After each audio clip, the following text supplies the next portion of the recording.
So, dann wollen wir den Fall mal endlich aufklären. Na, Conan, was gibt es? Onkel Kogoro weiß jetzt, wer der wahre Täter ist. Daher sollen sich alle Anwesenden in der Tempelhalle versammeln. Stimmt das wirklich? Verstehe. Dann wollen wir mal alle zusammenrufen. Jawohl.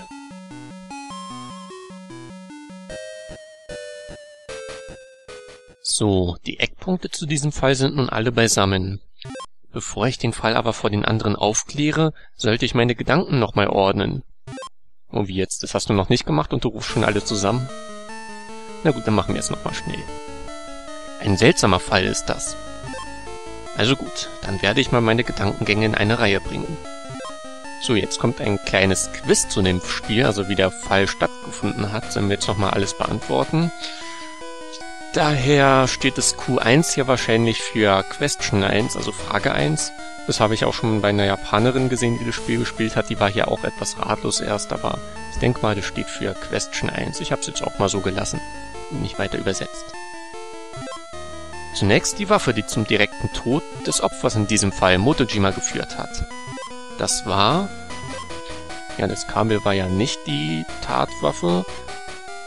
Und der Pudding erst recht nicht, der war ja aus dem Stück der Pudding-Mordfall von der Schauspielertruppe. Nee, das Messer hat ja zum Tod geführt. Genau, das Messer, das Motojima am Rücken steckte, ist die Mordwaffe. Frage 2. Und mit diesem Messer hat der Täter natürlich nicht direkt zugestochen, denn wir haben ja diese Armbrust gefunden und Motojima hat auch nicht Selbstmord begangen, also wurde es mit der Armbrust abgefeuert. Mit der umgebauten Armbrust wurde durch das Fenster gezielt. Frage 3. Der Schuss einer Armbrust hat eine große Wucht. Daher ist ein Mord selbst aus größerer Entfernung möglich. Der Ort, von wo aus der Täter geschossen hat, ist... So, gefunden haben wir die Armbrust ja links von der Tempelhalle. Aber das wäre vielleicht etwas zu einfach, wenn man da schon die Armbrust wegwirft oder versteckt. Von daher... Ja, der Glockenturm, also die Glocke unten links, ist ja unwahrscheinlich, dass einerseits sehr weit weg ist und andererseits wahrscheinlich die Tempelhalle im Weg ist. Von daher können wir mal darauf spekulieren, vielleicht, dass es vom Gästehaus abgefeuert wurde, das Messer. Das ist ja direkt links daneben von der Tempelhalle, also direkt da, wo die Armbrust auch lag. Also gehen wir mal darauf. Die Wahrscheinlichkeit, dass vom Gästehaus aus gezielt wurde, ist sicherlich hoch. Es ist direkt neben der Tempelhalle, sodass man geradewegs durch die Halle zielen und sich sogar ein Alibi verschaffen kann. Frage 4. Wenn man auf Motojima hätte zielen wollen, hätte das die heruntergelassene Jalousie in der Tempelhalle unmöglich gemacht. Der Täter ist sicherlich wie folgt beim Zielen vorgegangen. So, also über die Tempelhalle rüberschießen ist nicht so leicht möglich, denke ich mal. Und das Bambus von der Jalousie ist, denke ich, auch zu hart. Es würde den Schuss mindestens abdämpfen. Also wahrscheinlich würde er gar nicht durchkommen oder die Flugbahn zu stark beeinflussen. Von daher muss er wohl die Jalousie nach der Tat wieder runtergelassen haben. Letzten Endes bleibt für diese Methode, Motojima zu ermorden, nichts anderes übrig, als die Jalousie nach der Tat herunterzulassen. Also sie war offen während der Tat, oben. Dann hat er durchgeschossen und sie nach der Tat dann runtergelassen. Na, schauen wir mal, wie er das gemacht hat. Frage 5. Aber bei dem ganzen Tumult, der zur Tatzeit ausbrach, schien niemand wegzugehen, um die Jalousie herunterzulassen. Es wurde wohl also ein Trick verwendet mit... dem Pudding können die Entwickler hier echt nicht rauslassen. Das wird hier zum Running Gag. Und ja, hier steht wirklich auch in der japanischen Fassung, diesmal aber mit dem Pudding. Das habe ich mir nicht ausgedacht. Ja, also im Lüftungsventilator haben wir diesen Faden gefunden. Und wir als Conan-Fans wissen natürlich, dass gerne mit Angelschnüren und dergleichen, langen Fäden, Seilen, Klaviersaiten gerne Tricks vorbereitet werden. Deswegen denke ich mal, dass der Faden hier irgendwie einen Mechanismus aktiviert hat. Dieser Faden, der sich im Ventilator über der Spüle im Gästehaus verfangen hat, damit wurde sicher nach dem Mord ein Trick angewendet, um die Jalousie herunterzulassen. Schaltet man den Ventilator ein, wird damit der Faden eingezogen. Ja, mit dieser Vorgehensweise war der Trick bestimmt möglich. Frage 6. Motojimas Leiche lag jedoch inmitten des Zimmers. Diese Stelle kann man von draußen durch das Fenster hindurch nicht einsehen. Wenn Motojima also dort gestanden hat, hätte man unmöglich auf ihn zielen können. Zweifellos hat Folgendes beim Zielen eine Rolle gespielt. Ja, also das Messer abprallen lassen geht, denke ich, nicht so ohne weiteres, denn so ein Messer ist ja kein Flummi. Das würde da nicht funktionieren. Und das mit dem Verfolgungsmechanismus ist noch kurioser, also bleibt eigentlich nur die Möglichkeit, dass Motojima am Fenster war, und das haben wir durch diese Schweißlinien schon bestätigt gehabt. Genau, Motojima war am Fenster, als er getroffen wurde. Die Schweißlinien auf seinem Rücken, die zum Fensterrahmen passen, sind ein Beweis dafür, dass er dort gesessen hat. Frage 7. Wenn das allerdings so war, warum lag die Leiche dann inmitten des Zimmers?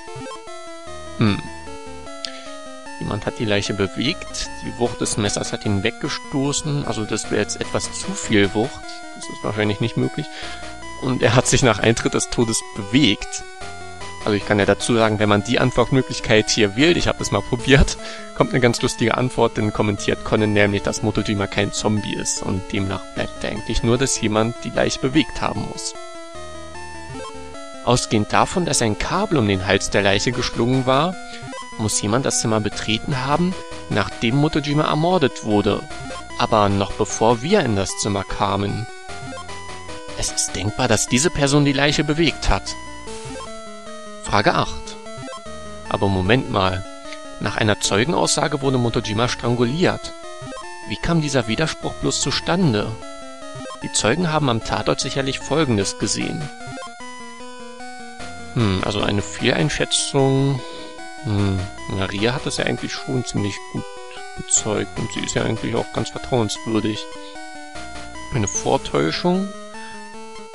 Ja, der tatsächliche Mord wird es wahrscheinlich nicht gewesen sein, denn es war ja eben das Messer als Tatwaffe und das Kabel hat nicht zum Tod geführt. Demnach wurde wahrscheinlich mit dem Film, den Rie da gesehen hat, etwas vorgetäuscht und sie hat dann gedacht, es wäre tatsächlich ein Mord.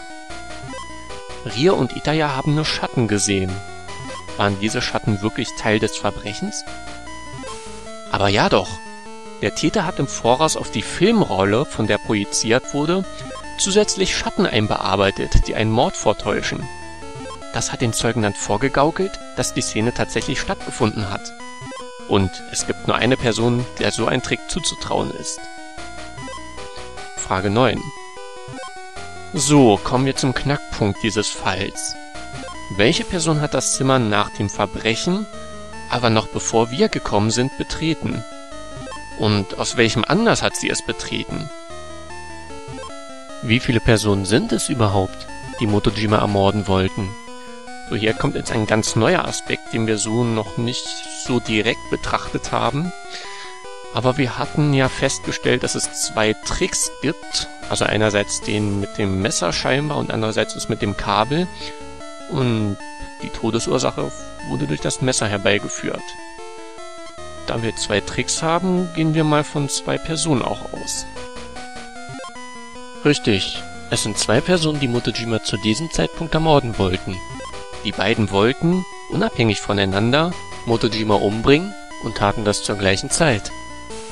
Diese zufällige Fügung hat den Fall so kompliziert werden lassen. Frage 10. Warum aber ist dann die andere Person, die Motojima ermorden wollte, so weit gegangen, einen Trick mit einer Filmtäuschung vorzubereiten? Folgendes wollte die Person mit diesem Trick verschleiern. So, also Rie sollte ja offenbar getäuscht werden. Und ja, um so eine Tat vorzutäuschen, das hat ja meistens den Hintergrund, dass man sich ein Alibi beschaffen will. Und ein Alibi beschafft man sich, indem man halt zur Tatzeit woanders war. Und wenn Rie den Mord beobachtet hat und die Personen, die Verdächtige, eben nicht da war, dann müssen wir hier wohl auf die Tatzeit gehen. Genau, der Trick diente dazu, die Tatzeit zu fälschen und damit ein Alibi für sich selbst zu erhalten. Durch diesen Trick war es der Person möglich, sich ein perfektes Alibi bezeugen zu lassen. Frage 11. Und wie ist diese Person dann, bevor wir am Tatort ankamen, in das Zimmer gelangt? Durch das Fenster, Na, das wäre wohl zu einfach. Dazu haben wir diese Geschichte mit den Schlüsseln noch gehabt. Wir hatten ja 3 Schlüssel, nicht? Von Motojima, von Haru und vom Priester. Und einen Geheimgang haben wir da auch nicht gefunden. Demnach hat wahrscheinlich jemand einen Trick noch mit den Schlüsseln da ausgeübt. Also gehen wir mal auf die Tür. Ja, die Person ist zweifellos durch die Tür hereingegangen. And Question 12. Die Tür von Motojimas Zimmer müsste allerdings verschlossen gewesen sein. Für diese Tür gibt es neben dem Schlüssel, den Haru hatte, noch 2 weitere Schlüssel. Ja, mit Harus Schlüssel wurde die Tür dann aufgeschlossen. Welchen Schlüssel hat die Person wohl benutzt, um in das Zimmer zu kommen? So, die Tür war nicht verschlossen, ist unwahrscheinlich, weil dann hätte der Trick nicht so leicht funktioniert, wenn Rie denn die Tür geöffnet hätte. Ja, am einfachsten wäre es eigentlich mit dem Schlüssel von Motojima zu bewerkstelligen, weil er denn im Zimmer war und dann hätte man den Schlüssel austauschen können. Also gehen wir mal auf Motojimas Schlüssel. Richtig, die Person hat den Schlüssel zunächst bei sich gehabt und ihn dann zu Motojima gelegt, als sie das Zimmer betreten hat. Später dann hat die Person bei der unverschlossenen Tür so getan, als würde sie nicht aufbekommen. Also gut. Nun habe ich mir einen guten Überblick über den Fall verschafft. Dann werde ich mal Onkelchen in der Tempelhalle in den Schlaf schicken und so den Fall auflösen. Ah, Mori, da sind Sie ja. Sagen Sie, Herr Kommissar, ist etwas vorgefallen, weshalb Sie nun alle hier versammelt haben? Was? Meinten Sie nicht vorhin, dass wir alle hierher bestellen sollen? Habe ich das gesagt? Entschuldige, Onkelchen. Ups, das war die Narkosenadel. Und genauso ist es, Herr Kommissar. Ich habe diesen Fall vollständig gelöst. Was sagen Sie da? Ich glaube, jetzt haben wir Meguribo endgültig verwirrt, ob wir den Fall gelöst haben oder nicht. Dieser Kudo. Ohne mir vorher Bescheid zu geben. Ja, da zeigt sich wieder die ewige Rivalität zwischen den beiden. Paps. Und auch Ran freut sich. Also, wir haben es hier mit einem wirklich komplizierten Fall zu tun. So war ich zunächst noch davon überzeugt, dass Tokiko der Täter sei. Tokiko hat jedoch nichts mit diesem Fall zu tun. Ja, so ist das wohl immer mit dem schlafenden Kogoro. Erst ist er felsenfest überzeugt, dass jemand der Täter ist und dann, als schlafender Kogoro, nimmt er eine ganz andere Schlussfolgerung. Aber Mori, wenn Tokiko nicht der Täter ist, wer um alles in der Welt hat den Mord dann begangen? Der Täter ist vielleicht schon lange vom Tempelgelände geflohen. Und sozusagen über alle Berge, die hier um den Tempel herum sind. Nein, der Täter ist ganz bestimmt noch hier. Und nicht nur das. Er ist in diesem Moment unter uns in dieser Tempelhalle. Was? Wie? Was sagen Sie da? So ein Unsinn. Sind Sie sich auch wirklich sicher, dass der Täter hier ist, Mori? Daran besteht kein Zweifel, Herr Kommissar. Ich werde nun die Identität des Täters sowie den Trick, den er benutzt hat, enthüllen. Wir haben es hier mit einem sehr merkwürdigen Fall zu tun. Ja, die Aussage kennen wir doch. Der Knackpunkt hierbei ist, dass 2 Personen zufällig am gleichen Tag zur selben Zeit ihren Plan, Motojima umzubringen, in die Tat umgesetzt haben. Wollen Sie damit sagen, dass es einen Komplizen gibt, Mori? Nein, Herr Kommissar. Die beiden haben unabhängig voneinander und jeder für sich einen unterschiedlichen Plan ausgeführt. Durch einen Zufall haben sie ihr jeweiliges Vorhaben genau zur gleichen Zeit in die Tat umgesetzt. Lassen Sie mich der Reihe nach erklären. Der Fall nahm seinen Anfang, als uns Rie Bescheid gab, dass sie einen Mord beobachtet habe. Allerdings war das, was Rie gesehen hat, kein Mordakt. Aber hören Sie, Mori, Rie ist nicht die einzige Zeugin. Wir haben 2 Personen, die den Mord gesehen haben. Es stimmt selbstverständlich, dass Rie und Ita durch das Schlüsselloch gesehen haben, wie Motojima erwürgt wurde. Wenn wir das Ganze aber mal in Ruhe bedenken, waren das, was sie gesehen haben, letztlich nur Schatten.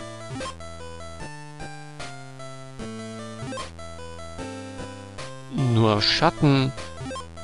Aber ich habe es ganz bestimmt gesehen. Und ich habe sogar Kampfgeräusche aus dem Zimmer gehört. Wenn Sie meinen, dass da kein Mord verübt wurde, was war es denn dann? Was stimmt ist, dass da Schatten waren.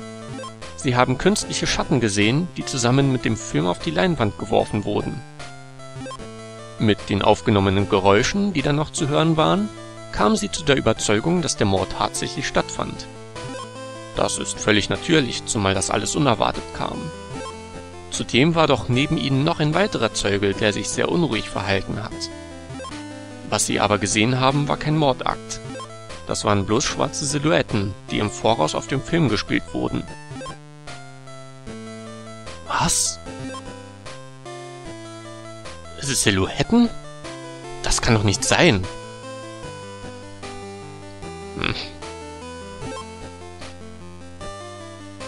So ist es. Durch diese Silhouetten, die projiziert wurden, kam die Annahme zustande, dass da Personen vor dem Projektor standen, deren Schatten auf die Leinwand geworfen wurden. Nun ist es so, dass für eine solche Schattenprojektion, die auf eine Leinwand geworfen wird, es nicht gerade notwendig ist, dass jemand vor dem Projektor steht. Hätte man also von Anfang an eine Aufnahme mit Schatten gehabt, wäre damit ein Trick durchführbar gewesen. Das kann nicht sein. Der Film, der auf die Leinwand projiziert wurde, war doch unser Independent-Film. Als wir ihn letzte Woche gesehen haben, waren da keine Schatten drauf. Nun, wie wäre es dann damit, dass es 2 Exemplare von diesem Film gibt? Auf dem einen sind keine Schatten, auf dem anderen Exemplar wurden sie hinzugefügt. Ria, Sie hatten den Film bereits vorher gesehen und kannten ihn gut. Daher dachten Sie wie von selbst, dass da jemand im Bild steht, als Sie die Projektion gesehen haben. Wer hätte denn wissen können, dass es noch ein Exemplar des gleichen Films gibt, auf das Schatten einbearbeitet wurden? Der Täter hat mit dieser Reaktion von Ihnen gerechnet und hat sich das zunutze gemacht. Aber Mori, Ria hat doch Geräusche aus dem Zimmer gehört. Das waren Geräusche, die der Täter auf die Tonspur des Films aufgenommen hat. Und Sie hören dies. Hätte es bei so einer Täuschung aber nicht auffallen müssen, dass da irgendetwas unnatürlich ist? Ja, unter normalen Bedingungen hätte man vielleicht gespürt, dass an den Schatten und den Geräuschen irgendetwas nicht stimmt. Erinnern wir uns aber daran, unter welchen Bedingungen Rie das Ganze beobachtet hat. Itaya hat ja wiederholt gesagt, dass Motojima gerade ermordet wird. Und Rie hat dann unter Anspannung durch das Schlüsselloch geschaut. Stimmt wohl, das ist eine Art psychologischer Trick.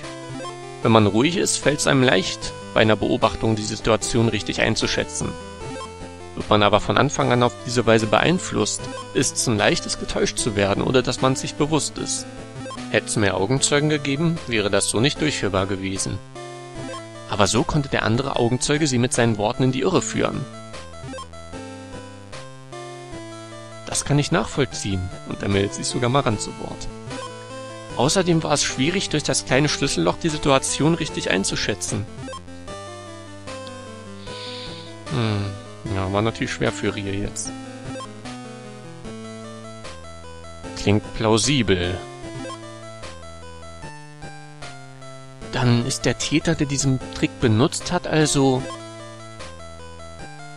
Ganz genau. Es gibt nur einen, der dazu fähig ist. Die Rede ist von dem, der für die Filmausrüstung der Schauspielertruppe zuständig ist, der sich um Dinge wie Videos und den Projektor kümmert, der die Aufnahmen macht, gut über die Bearbeitung von Filmen Bescheid weiß und wie man damit einen Trick hätte vorbereiten können. Ja, inzwischen ist es, denke ich, mehr als offensichtlich. Darüber hinaus war er mit Rie am Tatort und konnte sie beeinflussen und zudem durch sie ein Alibi für sich selbst erhalten. Diesen Trick durchgeführt hat kein anderer als... Na? So, im nächsten Part entlarven wir dann also endlich den Täter. Bis dahin, macht's gut.